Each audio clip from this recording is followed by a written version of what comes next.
ओम गुरुर्ब्रह्मा गुरुर्विष्णु गुरुर्देवो महेश्वरा गुरुर्साक्षात् परब्रह्म तस्मै श्री गुरुवे नमः।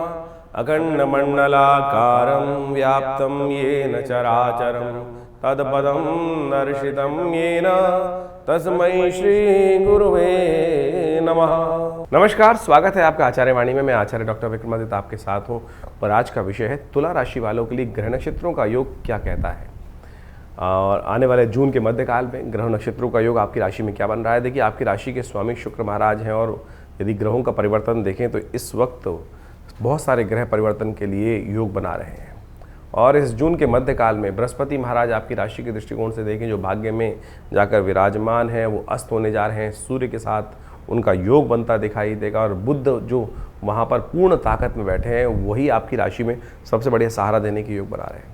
बृहस्पति का अस्त होना विशेष तौर पर ग्रह नक्षत्रों के दृष्टिकोण से भाग्य में जाकर एक तरह से, वैसे तो अस्त होंगे एक महीने साल में एक बार तो अस्त होते ही हैं बृहस्पति महाराज, लेकिन अभी आपके भाग्य में कुछ महीनों के लिए बहुत तेज गति से आ रहे हैं, लेकिन वो कहीं ना कहीं भाग्य से थोड़ा सा साथ कम मिलता दिखाई देगा। ध्यान रखिएगा, थोड़ा सा ज़्यादा उसको बूस्ट करने के लिए अध्यात्म की तरफ गुरु का सानिध्य, आषाढ़ का महीना गुरु के सानिध्य का महीना है, तो इसलिए कोशिश ये करें भगवत का ध्यान करते हुए कृष्णम वंदे जगत गुरु इस प्रकार से ओम नमो भगवते वासुदेवाय का जप करते हुए कार्य करेंगे तो अच्छा रहेगा। चलिए हम जानते हैं दिन पर दिन किस प्रकार के ग्रहों के योग बनेंगे आपके लिए। सबसे पहले हम बात कर लेते हैं 11 तारीख की। 11 तारीख को बुधवार का दिन है और साथ साथ उस दिन पूर्णिमा है, जेठ की पूर्णिमा का योग बनता दिखाई दे रहा है। ग्रह नक्षत्रों के दृष्टिकोण से जो योग आपकी राशि में बने हुए हैं वो विशेष तौर पर आपके लिए आशीर्वाद से कहीं ना कहीं लाभ मिलने के योग दिखाई देते हैं। इसलिए कोशिश ये करें, आपके ग्रह दृष्टिकोण से नक्षत्र ग्रहों के दृष्टिकोण से अच्छा योग बनता दिखाई दे रहा है, उसको पूरी तरह से लाभ लेने का आपको प्रयास करना चाहिए। आशीर्वाद लेंगे ना तो आने वाले समय में बहुत जल्दी माता पिता गुरुजन का आशीर्वाद लेकर जो भी कार्य करेंगे उसमें कहीं ना कहीं लाभ होने के योग बनते दिखाई देंगे। बुधवार का दिन है, हो सके तो विशेष तौर पर गौ पूजन करने का प्रयास करें, गाय को कुछ हरा चारा इत्यादि देने का प्रयास करें। इस दिन वट सावित्री का व्रत भी पूर्ण हो रहा है, वट की पूजा की जानी चाहिए। और साथ साथ इस दिन गुरु अस्त होने जा रहे हैं और बुध उदय होने जा रहे हैं।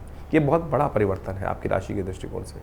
भाग्य से कहीं ना कहीं कुछ ग्रह योग हल्के होंगे, लेकिन बुध ने आकर वहाँ बृहस्पति की उदय होने के बाद बृहस्पति की जो शक्ति कमज़ोर हो रही थी उसमें थोड़ी सी ताकत देने का योग बना दिया है। ये एक अच्छा योग आपके लिए बनता दिखाई दे रहा है।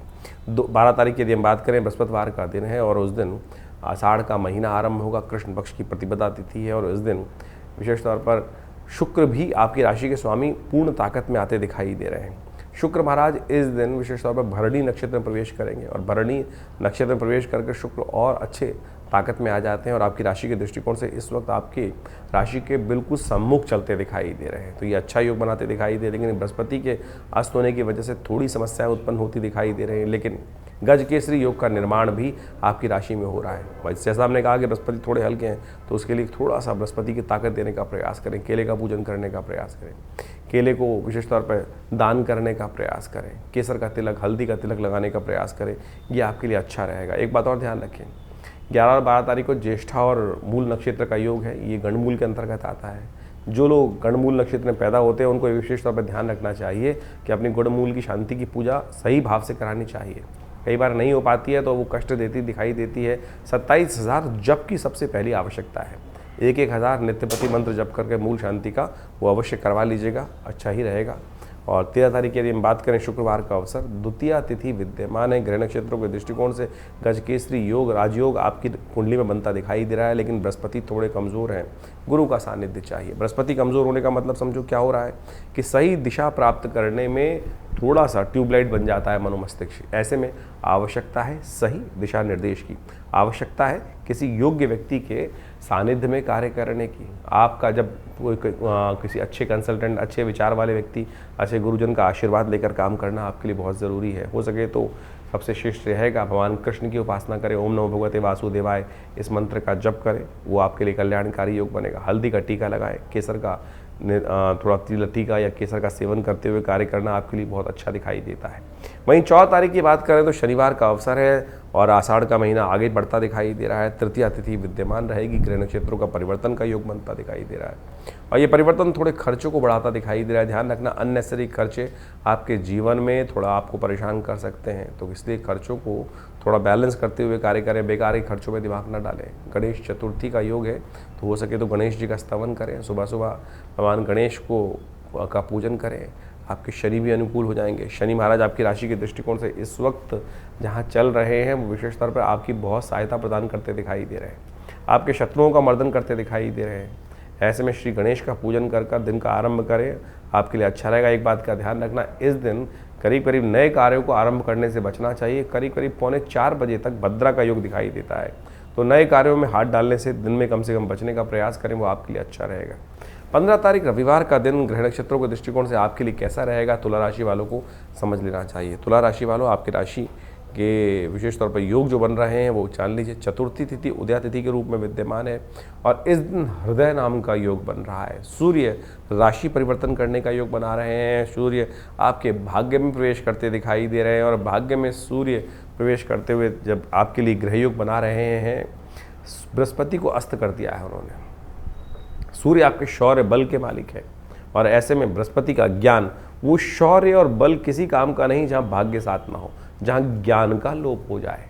तो ऐसे में ध्यान रखना, कई बार क्या होता है, हम शौर्य भाग्य के दृष्टिकोण से केवल अपने अहम को लेके आगे चलने का प्रयास करते हैं। बहुत ज़्यादा गर्म, बहुत ज़्यादा नरम दिमाग अशांति कर सकता है, परेशानी कर सकता है। बैलेंस होकर कार्य करने का प्रयास करें। इस वक्त मौसम थोड़ा सा गर्म है, ध्यान रखें, मन को शांत रखते हुए कार्य करने का प्रयास करें। थोड़ा सा कहीं ना कहीं चांदी के बर्तन में पानी पीने का प्रयास करें। थोड़ा चांदी का या चावल का दान करने का प्रयास करें। और एक बात ध्यान रखना, कहीं भी विशेष तौर पर चंद्रमा संबंधी जो चीज़ें हैं, दूध, चावल, चांदी इत्यादि, ये घर में किसी के कोई कई बार गिफ्ट दे देता है, वो लेके आओगे ना तो कहीं ना कहीं आपकी राशि के दृष्टिकोण से इस वक्त योग ऐसा बन रहा है, वो कहीं ना कहीं कष्ट दे देगा आपको। रविवार का दिवस है, हृदय नाम का योग बना हुआ है। हमने विवेकानंद योगाश्रम में इस दिन विशेष तौर पर बड़ा यज्ञ रखा है, नवग्रह शांति महायज्ञ। सूर्य परिवर्तन की तरफ जा रहे हैं और इस हृदय योग में कहा जाता है जो सूर्य की उपासना करते हैं, नवग्रहों को शांत करने का कार्य करते हैं, उनके लिए अद्भुत लाभ प्राप्त होता है। तो इसलिए विवेकानंद योगाश्रम में इस रविवार के यज्ञ में विशेष तौर पर पधारने का कष्ट करें। भगवान की कृपा से कष्ट दूर होंगे और जीवन के कष्ट को दूर करने के लिए यज्ञो वै श्रेष्ठतम कर्म। 16 तारीख की बात कर लेते हैं, सोमवार का अवसर, पंचमी तिथि विद्यमान है और इस दिन ग्रह नक्षत्रों के दृष्टिकोण से योग बन रहे हैं, वो भी समझ ली। सबसे पहले तो पंचक आरंभ हो जाएगा इस दिन से, दोपहर के करीब करीब। तो इन 5 दिनों में खासतौर पर ध्यान रखना है कि कोई कंस्ट्रक्शन वाला कार्य, जैसे छत पड़ रही होती है, वो नहीं करना। एकत्रीकरण का, तृण एकत्रीकरण का कार्य ये ना करने का प्रयास करें। ये सारे के सारे कहीं ना कहीं कष्ट देने के योग बनाते हैं। तृण को एकत्र करना, लकड़ी को एकत्र करना, छत डालना। कई लोग पंचक को बहुत व्यापक रूप से लेते हैं, हर चीज़ में पंचक डाल का प्रभाव समझ लेते हैं। मकान आरंभ करने से पहले भी कई लोग सोच लेते हैं पंचक, अरे ना, छत डालने के लिए कार्य को निषेध किया गया है। केवल इस बात का ध्यान रखना चाहिए। और शव का दाह संस्कार इत्यादि कर्म के लिए बात की जाती है। तृण एकत्रीकरण के लिए निषेध किया जाता है और साथ साथ विशेष तौर पर लकड़ी इत्यादि का एकत्रीकरण, इन सब चीज़ों के लिए पंचक का योग अनिष्टकारी माना जाता है, बाकी सब के लिए नहीं। कोई लोग ऐसा सोच लेते हैं कि इस मुहूर्त में गाड़ी खरीद के लाएंगे तो 5 बार गाड़ी खरीदनी पड़ेगी, ऐसा नहीं है। ऐसा योग समझने का प्रयास करें। तो इस दिन एक और परिवर्तन का योग बन रहा है। बुध भी परिवर्तन की तरफ जा रहे हैं, वो पुनर्वसु नक्षत्र में बृहस्पति के नक्षत्र में प्रवेश करते दिखाई दे रहे हैं। बृहस्पति के साथ विद्यमान है, उदय अवस्था में है। तो आपके लिए ये बुध का परिवर्तन शक्ति को प्राप्त करना अच्छा ही है। ग्रह नक्षत्रों के दृष्टिकोण से इस बात का ध्यान रखें तो ये अच्छा रहेगा आपके लिए। 17 तारीख मंगलवार का योग बन रहा है। इस दिन षष्ठी तिथि है 17 तारीख को और इस दिन ग्रह नक्षत्रों के दृष्टिकोण से, आपकी राशि के दृष्टिकोण से आपके ग्रह योग दिखाते हैं कि साफ साफ जिस भी क्षेत्र में कार्य करने का प्रयास करोगे उसमें आपको आगे बढ़ने के अवसर बनते दिखाई देंगे।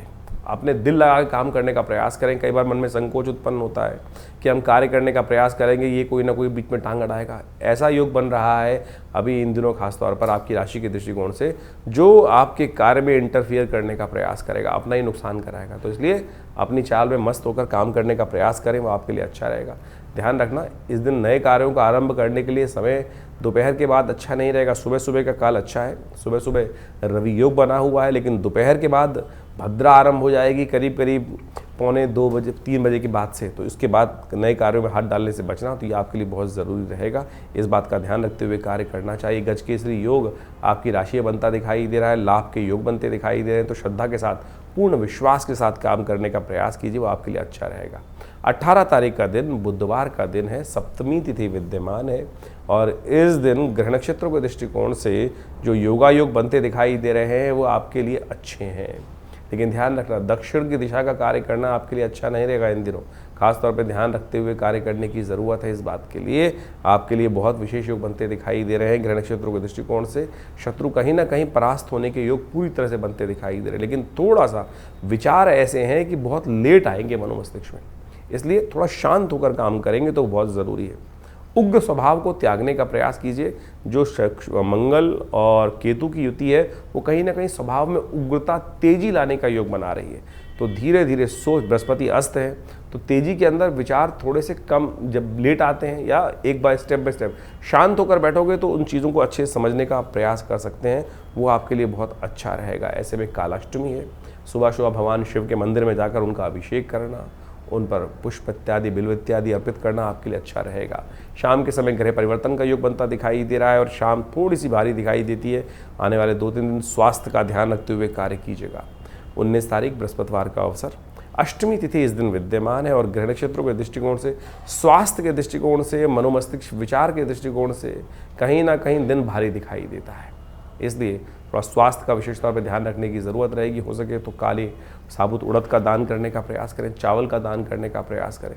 सबसे श्रेष्ठ रहेगा भगवान शिव के मंदिर में जाकर महामृत्युंजय मंत्र का जप करते हुए उनका दूध से अभिषेक करने का प्रयास करें। और ऐसे में ग्रह नक्षत्रों के दृष्टिकोण से और भी परिवर्तन के योग बनते दिखाई दे रहे हैं।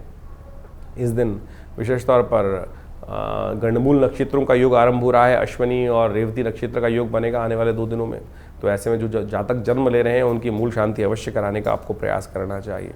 20 तारीख शुक्रवार का अवसर, नवमी तिथि विद्यमान है और इस दिन ग्रह नक्षत्रों का परिवर्तन का योग अवश्य बनता दिखाई दे रहा है और वो परिवर्तन आपकी राशि के दृष्टिकोण से लाभ देगा, लेकिन दिन थोड़ा सा हल्का दिखाई देता है। शाम आते आते पॉजिटिव चेंजेस आने के योग भी बनेंगे। सर्वार्थ सिद्ध योग बन रहा है, नए कार्य आरंभ करने के लिए दिन अच्छा दिखाई देता है। तो अभी आपने ग्रहों का विभिन्न प्रभाव आपके जीवन में आपकी राशि के अनुसार से क्या रहेगा ये समझा।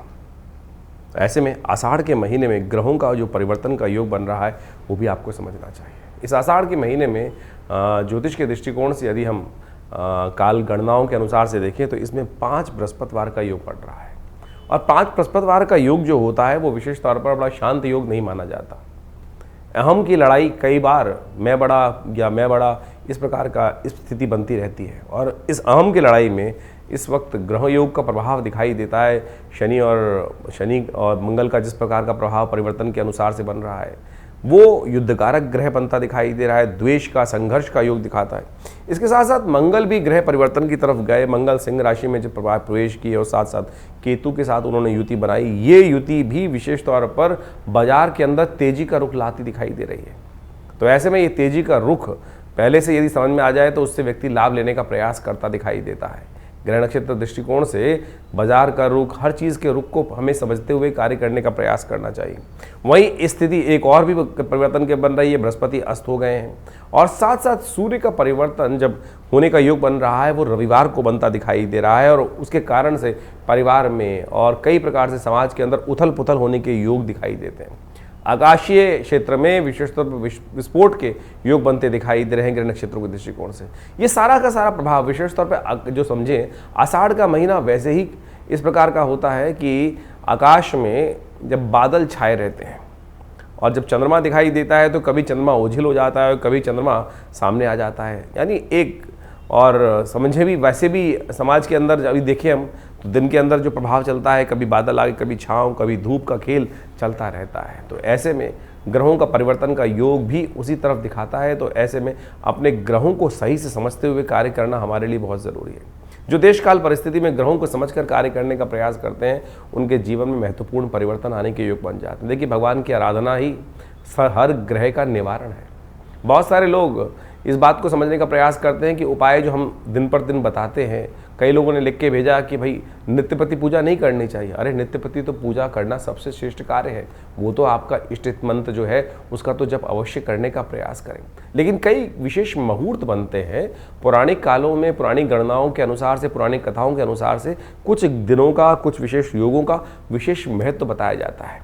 और उस विशेष महत्व में कुछ स्पेसिफिक जो मंत्र हैं, जो उपाय हैं, यदि उनको कर लिया जाए तो वो कई गुना अधिक प्रभाव दिखाई देते हैं। इसलिए मन की भ्रांति को हटाने का प्रयास करें। कारण और निवारण दो एक ऐसी चीज़ें हैं जिनको जानकर, जिनको समझकर हम अनेक प्रकार के जीवन के कष्टों को दूर कर सकते हैं। निवारण तो परमात्मा का नाम ही है। अब उसके लिए विभिन्न माध्यम हैं, विभिन्न प्रकार है। जिस प्रकार भी आपका मन जहाँ पे ठहर जाए, ये मन बड़ा विचित्र चीज़ उत्पन्न करता है। मन कभी ठहरता नहीं है। मन एक क्षण में कहीं और पहुंच जाता है, एक क्षण में कहीं और पहुंच जाता है। कई बार तो मन की आशंका इस प्रकार से होती है कि परमात्मा पर भी हम शंकाएं उत्पन्न कर देते हैं कि परमात्मा कार्य करेगा कि नहीं करेगा, सुनेगा कि नहीं सुनेगा। और यही शंका जो है वो हमारे कर्म का जो फल है वो हमें को प्राप्त होने से रोक देती है। तो इस बात का हमें ध्यान रखना चाहिए। परमात्मा पे पूर्ण विश्वास, जो कर्म कर रहे हैं उस पर पूर्ण विश्वास, दृढ़ विश्वास। यदि मन में दृढ़ विश्वास होगा, श्रद्धा होगी, तो आप समझें एक छोटा सा कार्य भी, हरिनाम भी आपके जीवन में समस्त कष्टों को दूर करने का योग बना देगा। कहा जाता है ना, एक घड़ी आदि से पुनियाद, तुलसी संगत साथ की हरे कोट अपराध। लेकिन वो कब होगा? जब मनसा वाचा कर्मणा तीनों रूप से देहात्म बुद्धि से रहित होकर उस परमात्मा की शरण में जाकर एक बार हरिनाम का वो स्मरण करेंगे। तब हम उस हरिनाम के स्मरण को किस प्रकार से करने का प्रयास करते हैं, जो भी कार्य कर रहे हैं। वैसे तो कहा गया है कि 24 घंटे अहर्निश उस परमात्मा का नाम लेने का हमें प्रयास करना चाहिए। लेकिन कई बार तो क्या होता है, स्थिति ऐसी होती है कि बहुत सारे अलग अलग भाव मन में चल रहे होते हैं। लेकिन यदि ये स्थिति बन जाए कि हम 24 घंटे परमात्मा का नाम लें, तो हो सकता है कोई एक क्षण तो ऐसा आएगा कि जब पूर्ण निष्ठा के साथ उस श्री हरि के चरणों में हमारा मन लगा होगा। और जब वो क्षण आ गया तो समझें कि जितनी मेहनत 1.25 लाख, 2 लाख, 5 लाख मंत्र जप करने का प्रभाव 1 सेकंड में आपको प्राप्त हो जाएगा।